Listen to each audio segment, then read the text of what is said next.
I've been on a dark academia and campus novel kick. So today I'm sharing 6 dark academia novels that will scratch very different itches for very different readers. We're going to talk about Babel by R.F. Kuang, which is kind of this big epic. We're also going to talk about The Bewitching by Silvia Moreno Garcia, which is a haunting academic mystery, and they're witches, by the way. Also, An Academy for Liars by Alexis Henderson. This one is messy. Power plays and magic is involved. Arcana Academy by Elise Kova. So we're going to get into some royal intrigue, tarot magic, and a slow burn romance. We're also going to talk about The Four by Ellie Keel, which has revenge, loyalty, and friends at an elite boarding school. And finally, Catalina by Carla Cornejo Villavicencio. This one is very sharp and very vulnerable campus novel,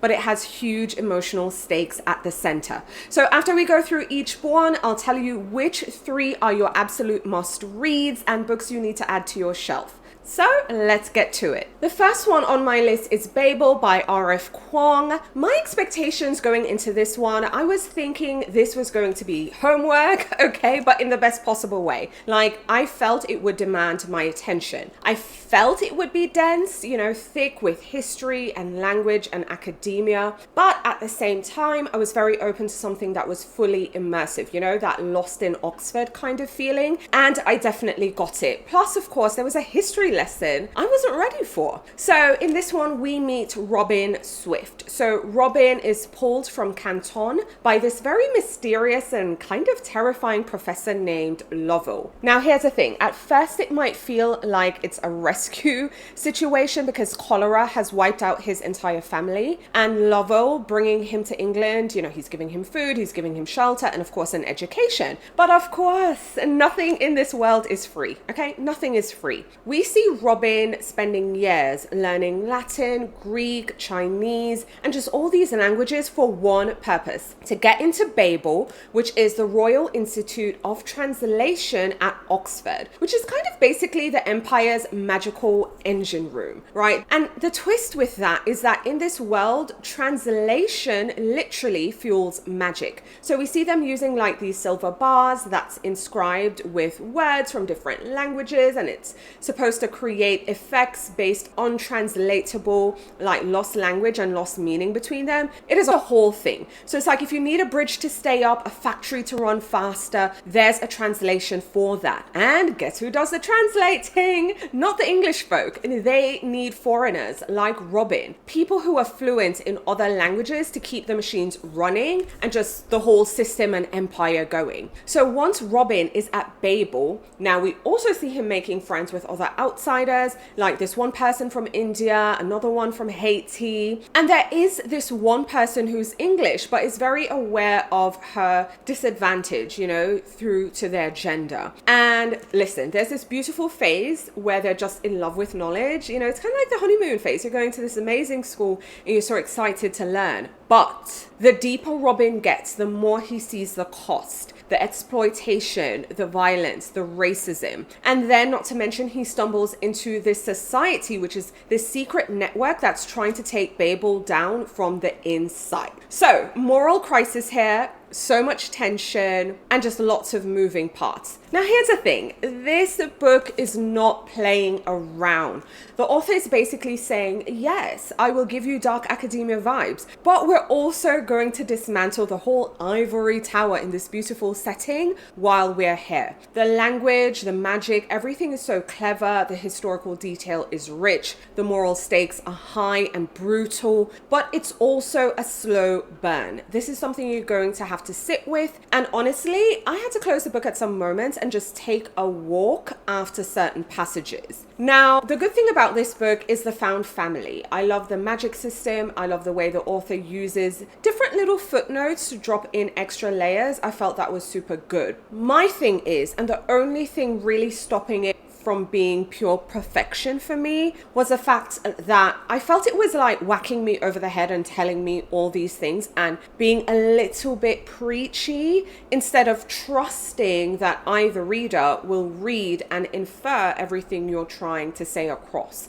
So instead of, again, it just being super heavy-handed, trust that I can read and, sniff out the nuances and the details there. But again, truthfully, did I really care? Not really, because again, the payoff was worth it. So this is for readers who want the secret history, but with teeth, a bit more bite. And you want to actually engage with some of the themes, for example, colonialism, instead of romanticizing the setting of light dark academia. So if you're open to that, then you should read this book.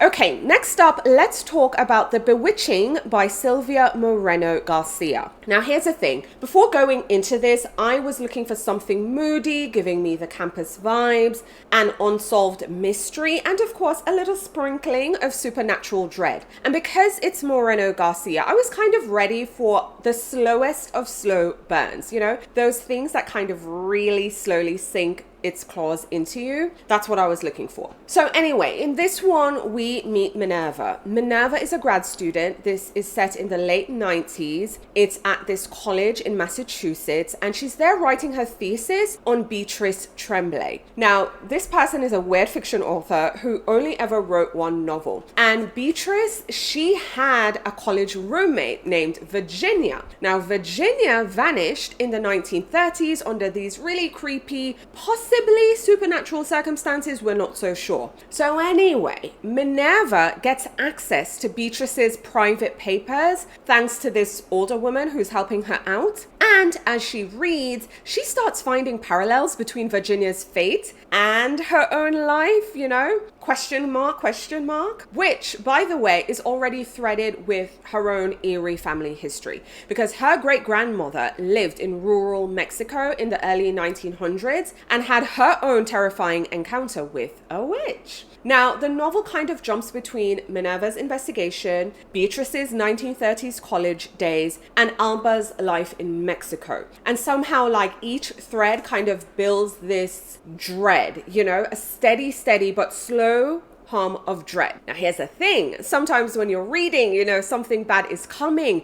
It's just you don't know in which timeline. And of course, the closer Minerva gets to the truth, the more the creepy stuff starts happening to her. So again, you're going to have to read to see which timeline, the drama is happening in. This is one of those books where you start thinking, okay, maybe it's just a coincidence, but then your brain turns on and you're like, no, I don't believe in coincidences, full on chills. It just has this old school Gothic structure, but in a modern package. And also the way the academic setting contrasts with Alba's rural life in Mexico, it just makes a perfect supernatural setting and feel, and it just makes it feel more real. Now, here's the thing. The atmosphere worked in this one. It is so thick. You could cut it with a knife. And Moreno Garcia's writing is just, again, beautiful as always. However, you have to be patient with this one. This is not a jump scare kind of book, but when it clicks, it clicks. Slow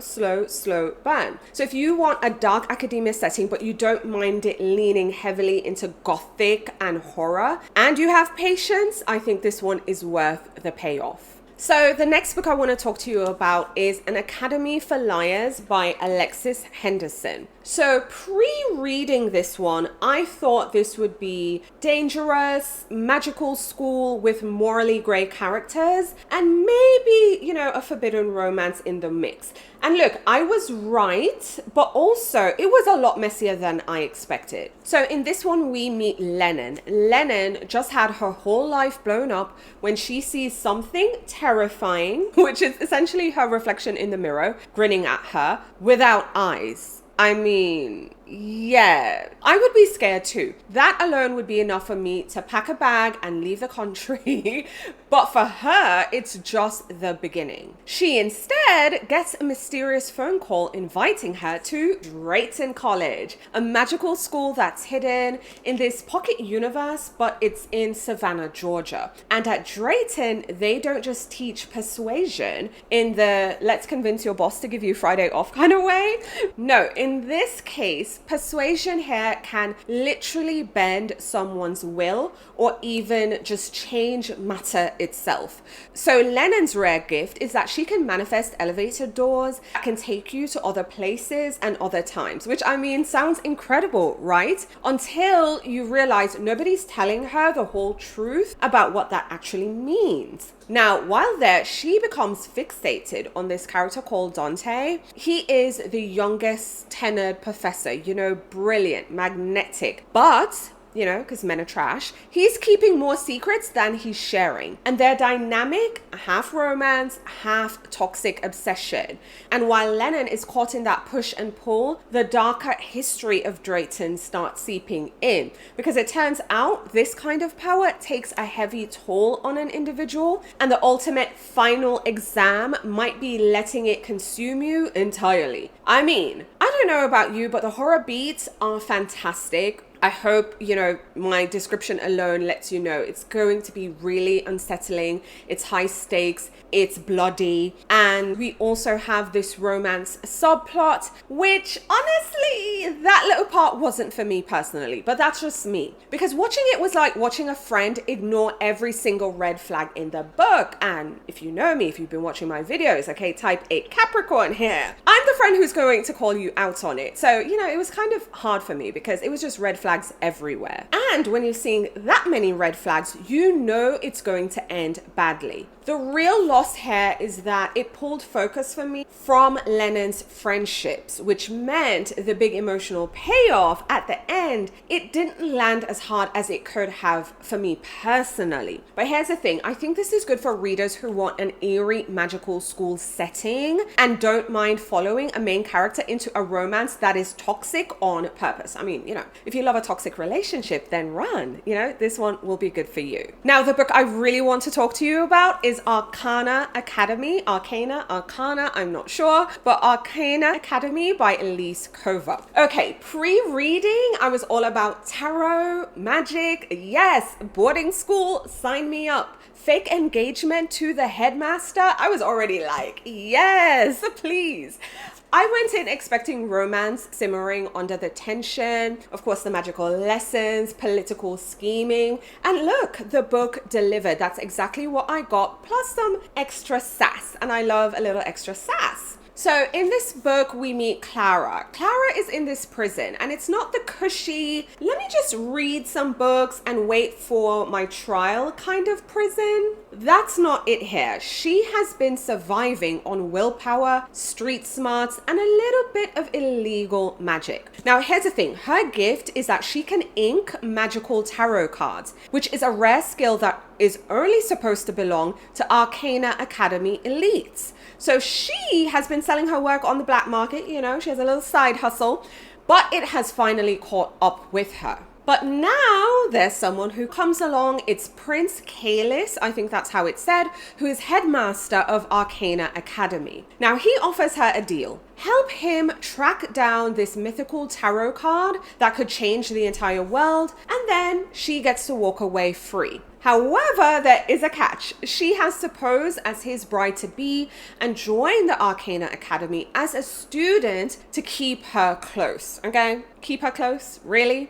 Listen, there's nothing like a fake engagement to make everything more complicated to me. Plus, you also have the Academy itself, which is, while very gorgeous, okay, but it's also a very dangerous maze of magical training. There's lots of gossip going around, lots of political power plays, and seeing Clara kind of juggling her own agenda, plus Kalis's secret mission, and the constant question of, is he the enemy or is he really the only person that she can trust? There's lots of questions here, lots of things flowing through your mind, which means this is a book that will give you a lot to chew on. But can we talk about the tarot system here? I think that was so cool. That's what sold me on this book. And each card has its own distinct magic, and the way it's tied to craft and skill just really makes it feel grounding and real, especially if you're into tarot as well. And then the romance, okay? Delicious, slow burn. Every interaction kind of feels feels like this duel between these two with feelings kind of like as an ultimate weapon, kind of wielding their feelings and things. Now, the thing that kept me turning the pages was the intrigue. It really kept me hooked. The banter, it was sharp enough to kind of, cut glass, but also really upping the ante with constant stakes. However, and this is a very light criticism, I feel the world building just stays almost entirely in the academy, so we really don't get a sense of the bigger world yet. But in my opinion, that just leaves room for the sequels to really expand on, because this is the first book in a series. I would say this is good for people who want their dark academia served with a heavy side of romantic tension. It was just really, really well done, and I am queuing up and really excited for book 2. Okay, so the next 2 books are completely different, but just bear with me, work with me here. And remember, at the end, I'm going to tell you the top 3 you should read. The first one is The Four by Ellie Keel. Now, in this one, I was kind of expecting Secret History vibes, also If We Were Villains as well, because I was looking for intense friendships, messy moral compasses, secrets that you're going to take to the grave. And look, this one really delivered the obsession and the moral murkiness of friendships in spades. It was giving. So first up, we meet narrator, who is part of the Four scholarship students at this school, elite boarding school, mind you, for the ultra wealthy. And from day one, they are kind of seen as outsiders. And if you know anything about boarding schools and private schools, you kind of know the people you know from kindergarten, from you're 3 years old. So when you have newbies coming in, they're kind of seen as outsiders. You're smart enough to be here, but these girls and these people will never allow you to forget that you don't belong and you don't have the history that they have with their peers. Now, everything pivots around this one incident, which is their prefect, Genevieve, nearly falls to her death. And our narrator insists that Marta, one of the Four, didn't push her, but the way they tell the story, you're not entirely sure who really did it.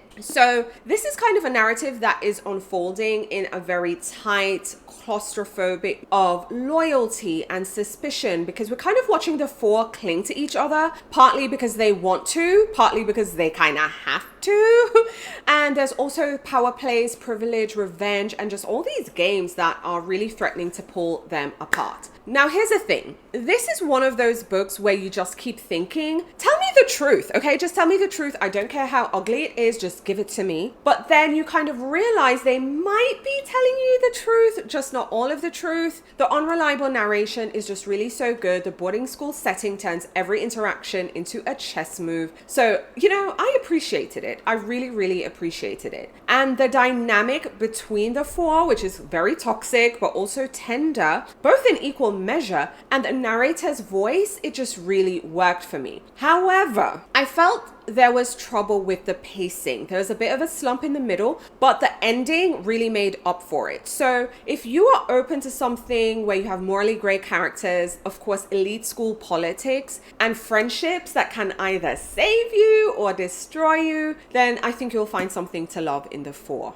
So the last one I want to share with you, which, we're kind of going a bit left, is Catalina by Carla Cornejo Villavicencio. So pre-reading, I was expecting a deeply personal campus novel that has some dark elements too. One that's less about the exams and just more about survival in the environment that was never really designed for you. And I was kind of right there. But again, it had these messy bits that I was not expecting, and the energy just really stuck with me. So Catalina is our main character, and she is starting her senior year at Harvard. This is set in 2010, but she's an undocumented individual who's living in Queens with her grandparents who are also undocumented. And seeing them really hold onto this fragile hope that the DREAM Act might pass and give her a legal future in the country that she's called home since she was 5, that is a common theme throughout the story. Now, her life personally is just this constant juggling act.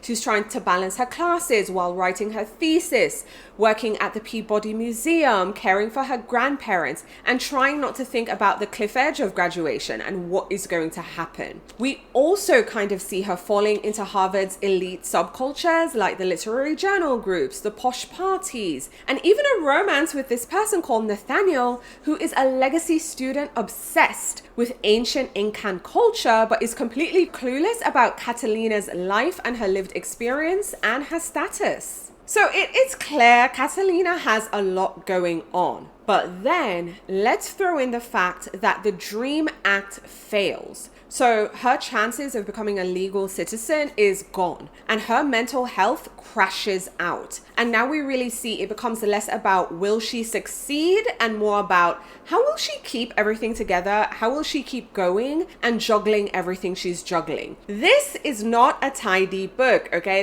This isn't a tidy lesson. Let's wrap it up in a bow in the end. It was so messy and frustrating. But honestly, I think that is the power of it because it is a coming of age campus novel. It is a cultural critique. It's a portrait of someone who is just trying to survive the week. And yeah, it was raw and real. I just really appreciated the author's voice and the voice they gave to Catalina. It is sharp. Catalina feels fully real and the emotional weight of being undocumented and what she's going through is just captured perfectly. I mean, personally, I don't know what that is like, but having gone through the immigration system, listen, it is not for the faint of heart. Now, what I will say on the flip side, I did find that the plot was meandering a bit. Sometimes it felt like nothing was happening, but that's exactly the point. I feel like not everything in life needs to fit into this neat arc or needs to serve a purpose. So I would say this is for readers who want a campus novel that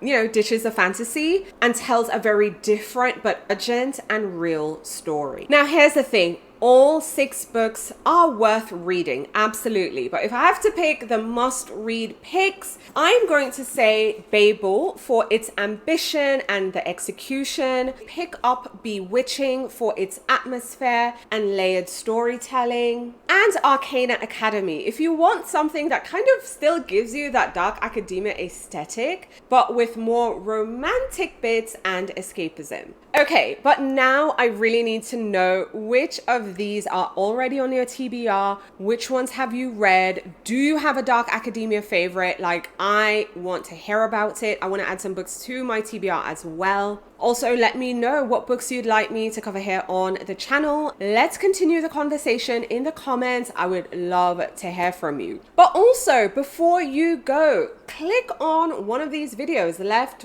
right, I'm not really sure where it's going to be, but check out that video next. I highly recommend it. But if you haven't already, also now is a great time to like the video, share the video, tell a friend to tell a friend about the channel, but also subscribe and hit that notification bell so you're the first to know what's new when I go live on Thursdays and other days and when new videos are uploaded. So thanks for watching and check out the next video. Bye.